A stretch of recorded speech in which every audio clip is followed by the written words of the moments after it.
Alright, in this episode, I'm going to be reviewing the current season of Sea of Thieves, Season 11.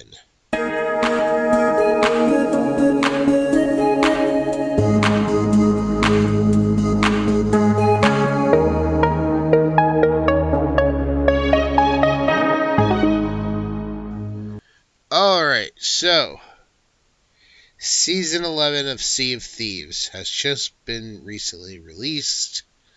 I did kind of quit for a while near the end of Season 10.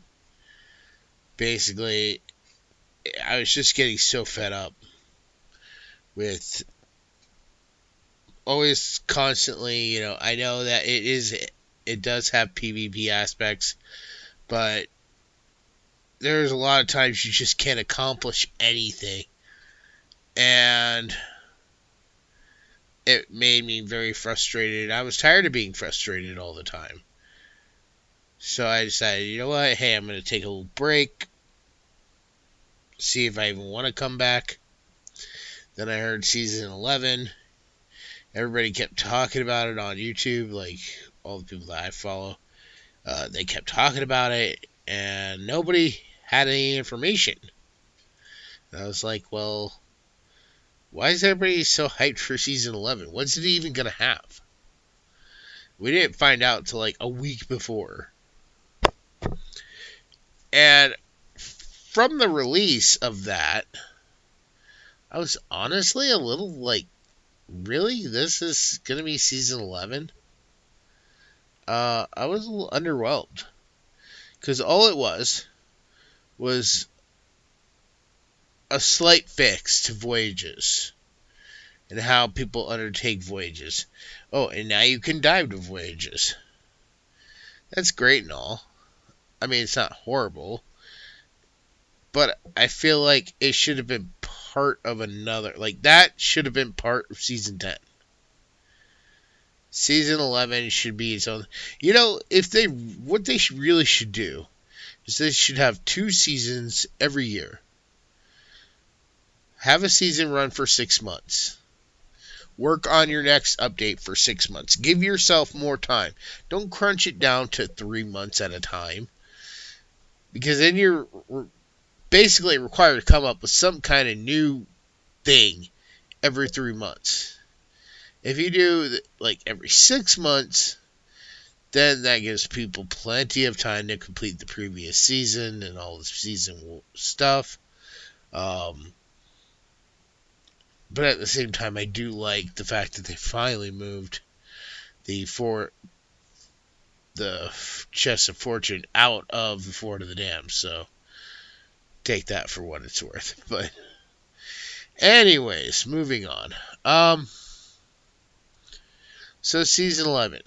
Now that it's out and I have played it, what are my thoughts? Well, I do like it to a certain degree. It is nice to have all these voyages, even though I'm only going to use probably certain ones that I'm comfortable with or that I need to use. The new loots and rewards for Season 11, the kingly treasures and stuff, are great addition. I do think it has sparked some re-interest in the little quests that people tend to typically ignore. But that also is the problem. People ignored it because, well, they just grew tired of it. There was no challenge in it. There was no need to keep it up. So all the work that's gone into making these beautiful new chests and skulls and crates is all gonna kind of be wasted away because in time people are gonna forget about these. They're gonna be like, oh, it'll become like the Siren Song, which just came out in season 10. And already the amount of interest people are showing in it has greatly dwindled. I mean, once you achieve the accomplishment, unless you need the max amount of gold possible, there's really no reason to do the Skull of Siren Song.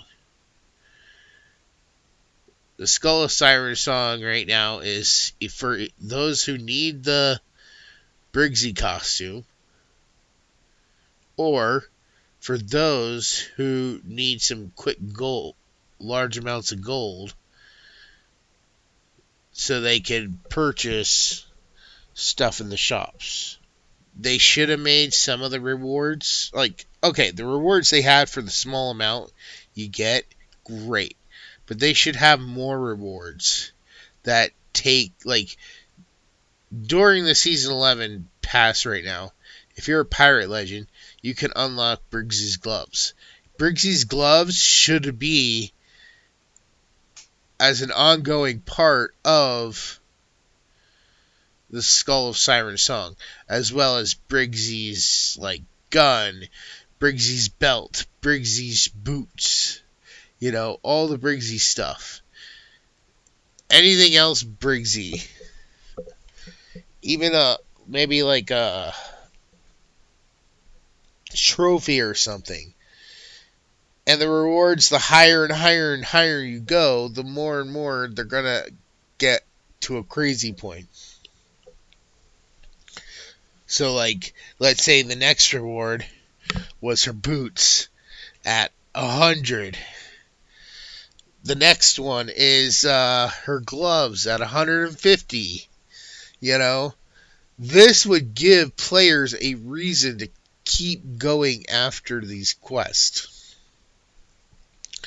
to keep going after these achievements, because they would have something to work for.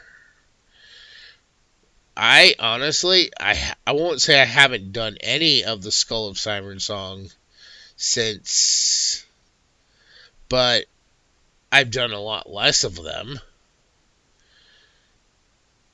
And honestly, I think that's the issue.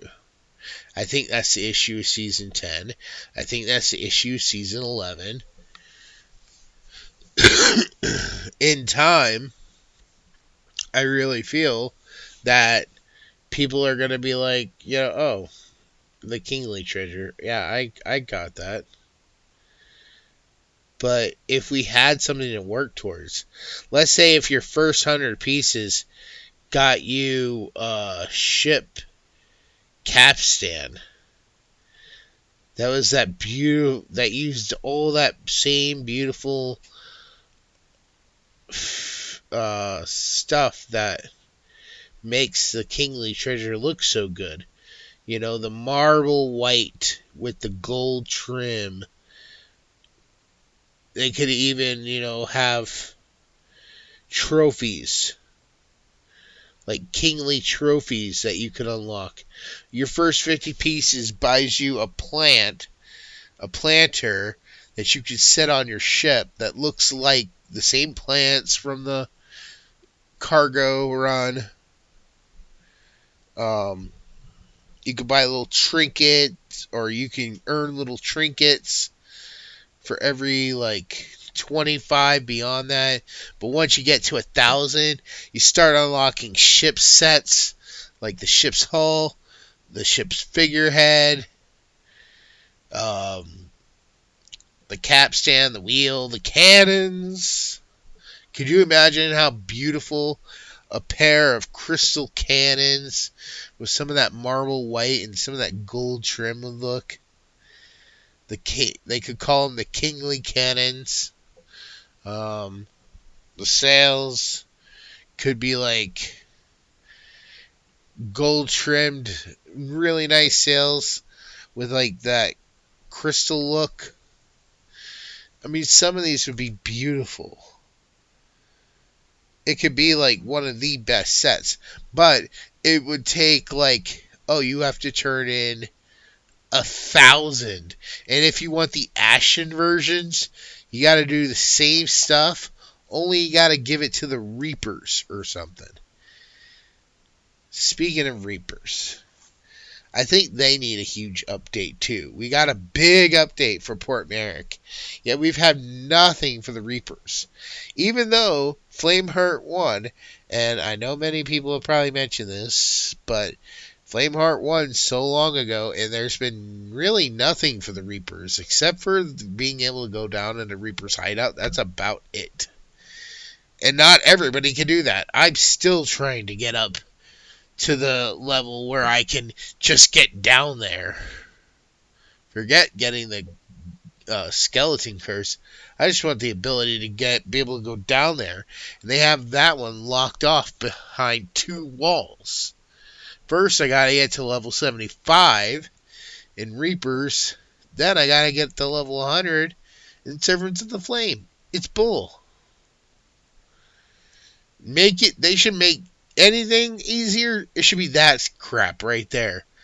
I'm sorry, you should only have to be level 50 in Reapers and level 50 in Skull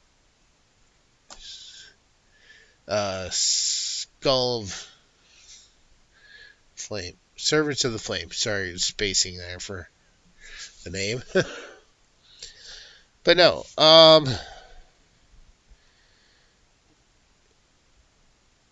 and I think that going back, like I said, if you want the Ashen versions of the ship sets, so you have, like I said, if you're in the thousands, if you have to turn in thousands, and thousands seems like a big number, but, I've seen people in just the first few days collect up 20 pieces in like 2 hours.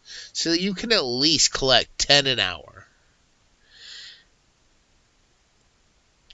You'll have it done in no time.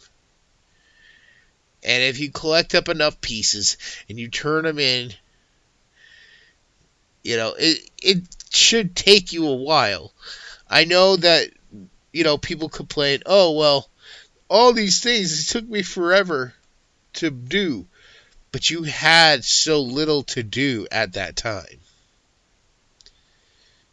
When you started, from what I remember, one of the reasons I didn't go into it was because I was a big fan of Angry Joe, and I was listening to his channel, and he basically said, oh, you just sail around, kill skellies, and that's it.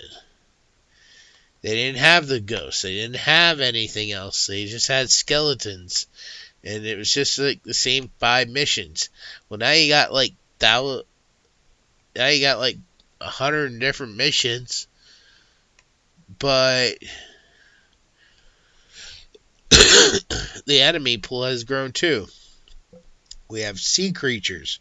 We have phantoms, which now only come out at night. So I wish they would actually make a reason for the stuff to be needed. Like, okay, why do the phantoms only come out at night? Are we getting an achievement where we get a reward if we kill so many phantoms? But having played that part, phantoms don't disappear when the sun comes up. I thought if they were going to make them come out only at night, then once the sun came up, they would disappear. Nope, not the case. But,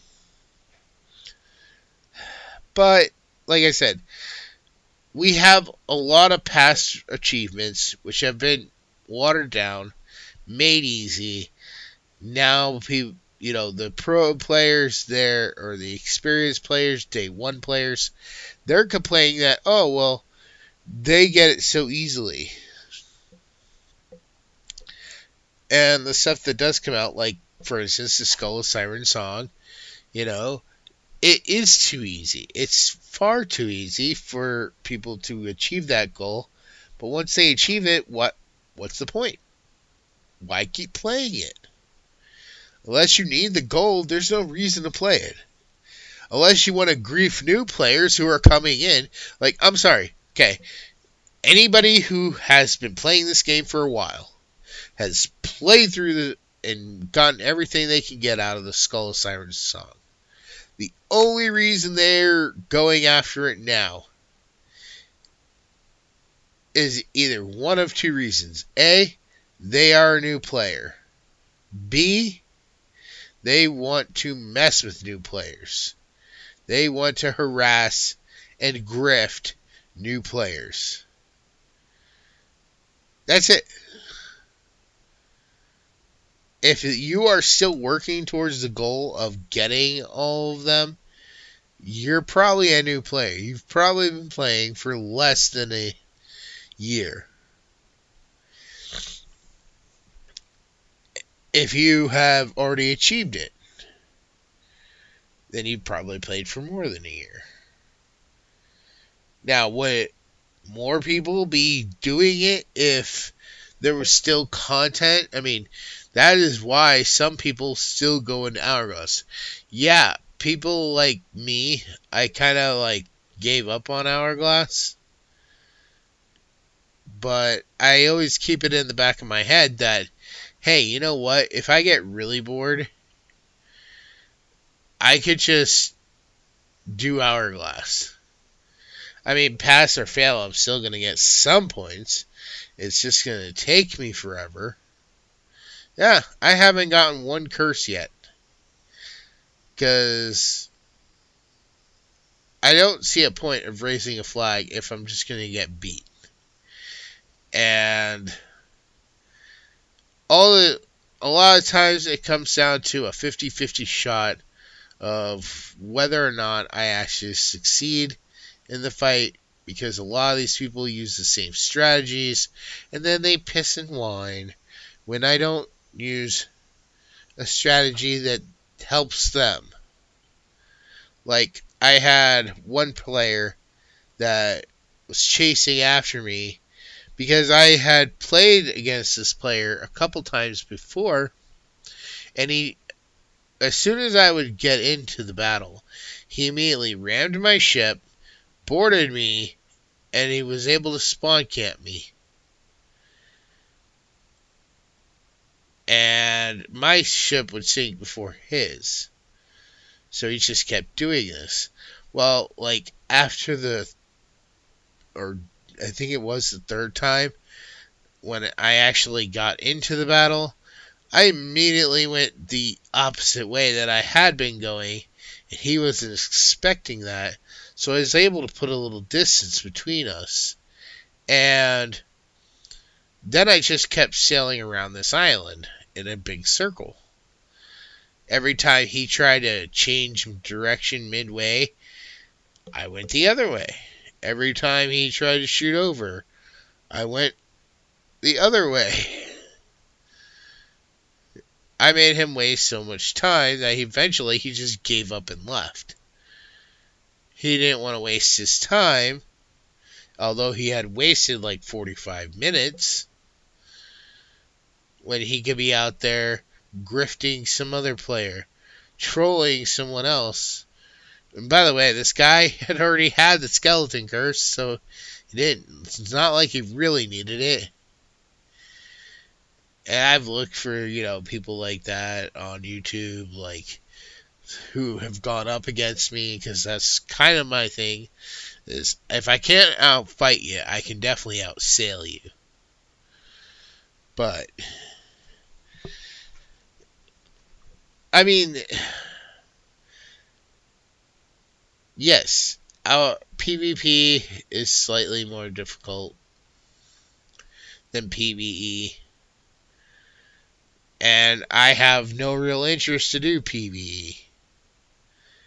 So,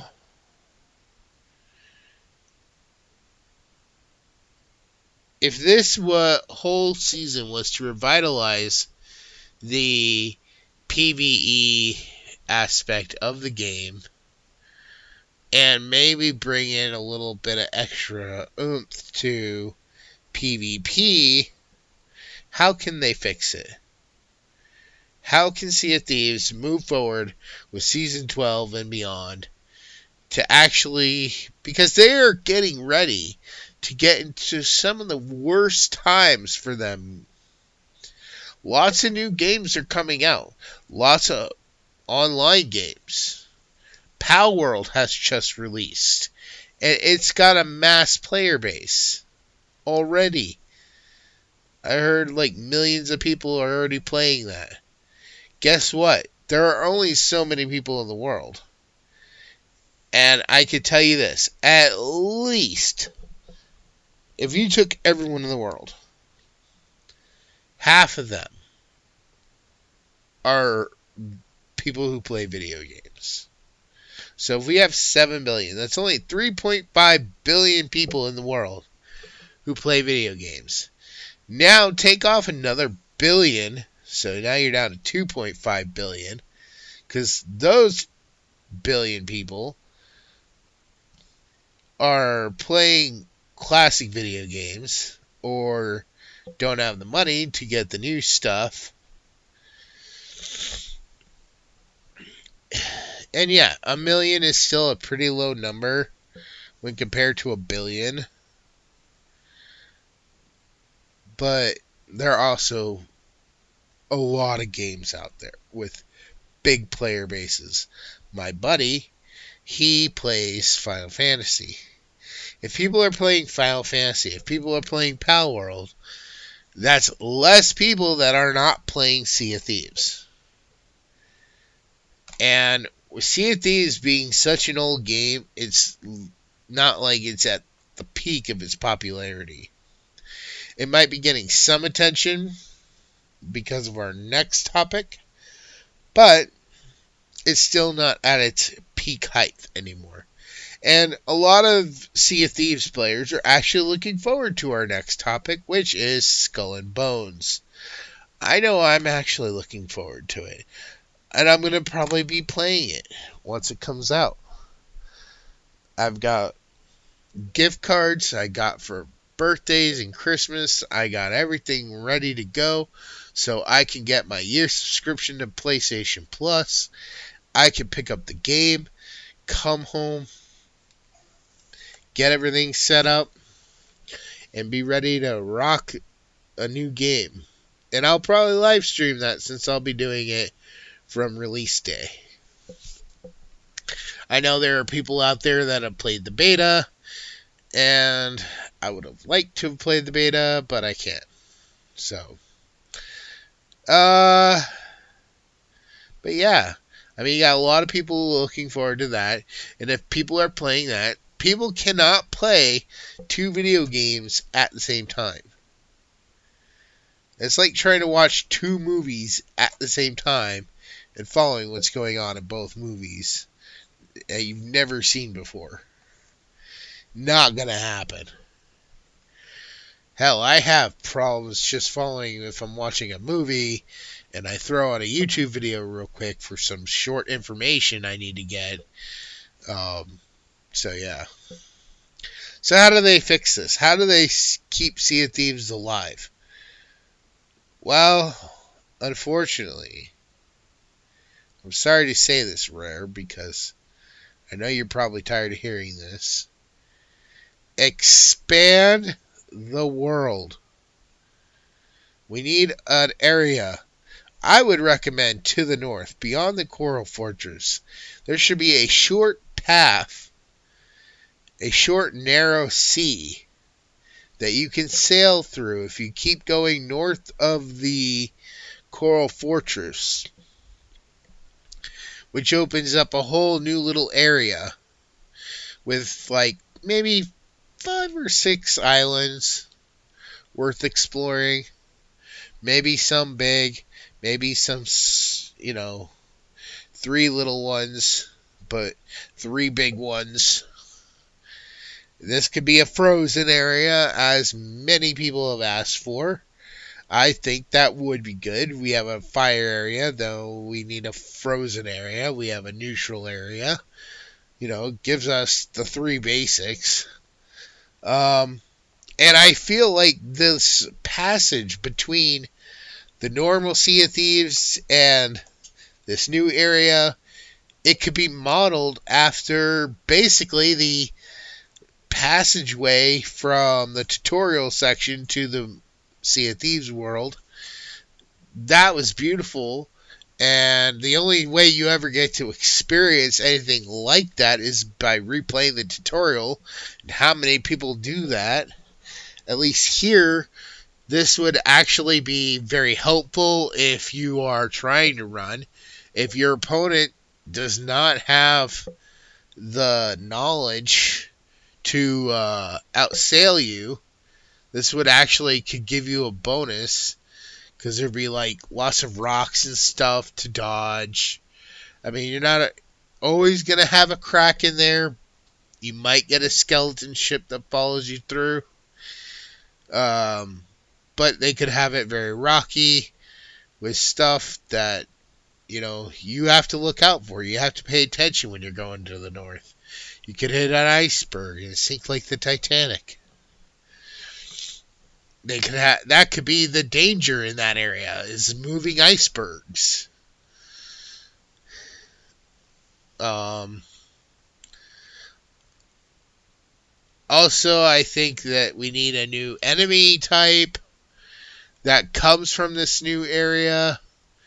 Maybe like have a royal. Have there be like a royal castle that's been frozen over, and once in a while a royal ship will emerge around the Sea of Thieves, hunting down pirates. And it's not an easy ship. I mean, it's difficult, but it's slow. It's difficult and slow. But if you are good at sailing, you can escape it. And it's kind of got like a guard sense, I guess. So it'll only aggro if you're in range of it and you're close enough. If you're in the same square, it'll become aggro towards you. If you are in one of the surrounding squares, then it will, if you're in that yellow square, it will try to sail towards you, and it'll become very aggro once it is in the same square as you. Beyond that, you are actually safe, though. So that would be the first thing I'd recommend. Expand the area. Next, we need a reason to keep players invested in doing these quests and things, to gather these treasures and whatnot. And I think the best way to do that is to put more rewards out there, some easy, some hard. Like I said, with this crystal set that just came out, we could have so much that was based on this kingly treasure, that's based off this crystal design, that if you turn them into the Silvagers, you get this reward or that reward. If you collect so many crowns, you can earn your own crystal crown, which you can wear. God, there's just so much we could do with this. How cool would it be to have like crystal hair, or crystals in your hair? I mean, there's just so much they could do. And they could have some of these very easy to get. You turn in 50 pieces, you get, I don't know, a crystal eye patch. You turn in another 50 pieces, you get a crystal hook. I mean, this stuff would be easy. But once you start turning in like 1,000, then you start earning like the ship's hull, the ship mast, the sails. I mean, not the mast. The mast is part of the ship, but the cannons, the wheel. that, I think, you know, that gives people a goal, something to work towards. And I think that honestly should be where season 12 goes. As well as probably start teasing us with hints that Reaper's hideout is going to get a major overhaul. Or maybe the Reapers finally take over the old arena area and are turning that into a castle or a fortress of Flameheart. Because otherwise, that thing is just sitting there for no reason whatsoever. And I don't know why they don't just add it to the map already. It's not like it hasn't been around long enough. But then after that, after season 12 comes out, if we were to get that, which we probably won't, I don't know what they're going to do next, but I feel like season 12 is going to be a big letdown. So maybe this will come around season 13 if they actually listen to the community and hear this video. I think that this would be very helpful to them. But then moving on to our next season, start introducing bounty posters. Give the players a bounty system. And this can be added by simply making it where when you start the game at Port Merrick, you register your pirate. Once you register your pirate, you will get a bounty poster there will be a wall of every pirate on the server. It only tells you the last outpost that the player has been. So for example, if I log into the game and I see Joe Smiley at Port Merrick. Okay, well, I'm the only one here. So this Joe Smiley pirate, he was just here not too long ago. Which means if I go look out to the sea, I might see another sloop, brig, or something out there. And registering the name, registering your pirate, not only gives you a bounty poster, but does a double check. So you'll actually, it'll provide on your bounty poster the word captain if you are the captain of the ship. If you're just joining someone. So here's a really big couple that everybody in the Sea of Thieves communities probably knows. Hitbo and Green. So Hitbo, if they're on Kevin, Hitbo's bounty posters will be listed as Captain Hitbo. But Green's poster will not. Now, if they were on Green's ship, it would be Captain Green, and Hitbo would just be Hitbo.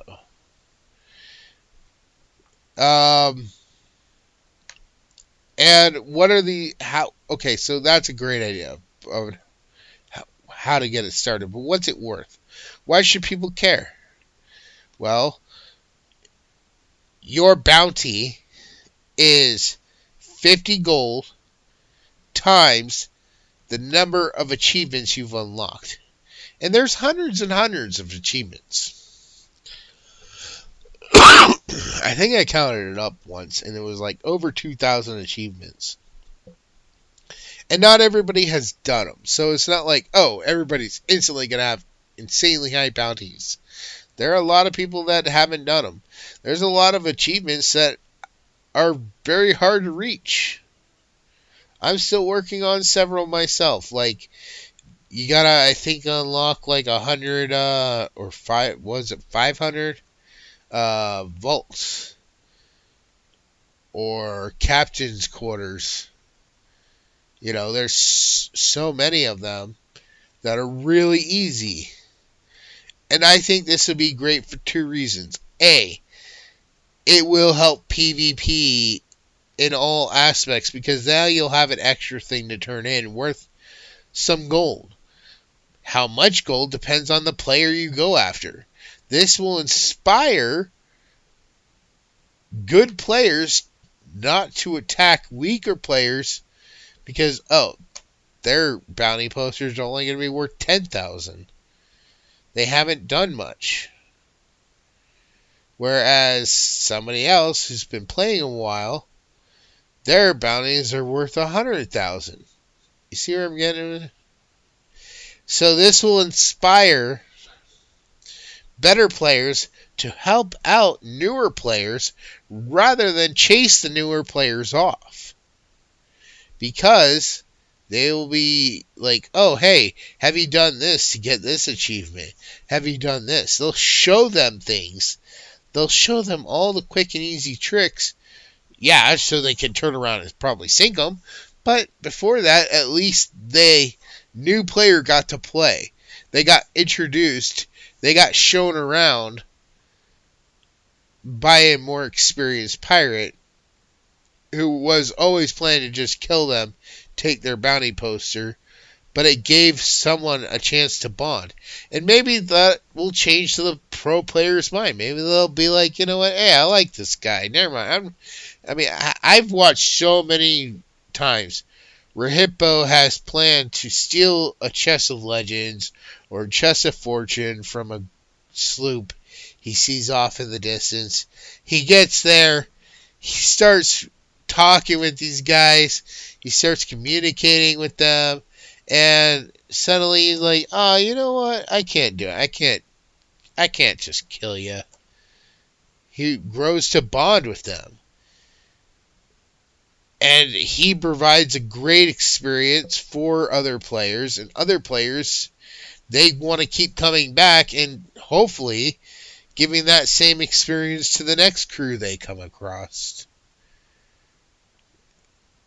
But we've had so many times where people have had very bad experiences, and they pay that by the next people, or they just rage quit and say, screw this game, I'm not coming back. And as I was bringing up earlier, you got Skull and Bones on the way, which is already going to take at least half the players off Sea of Thieves for a good while.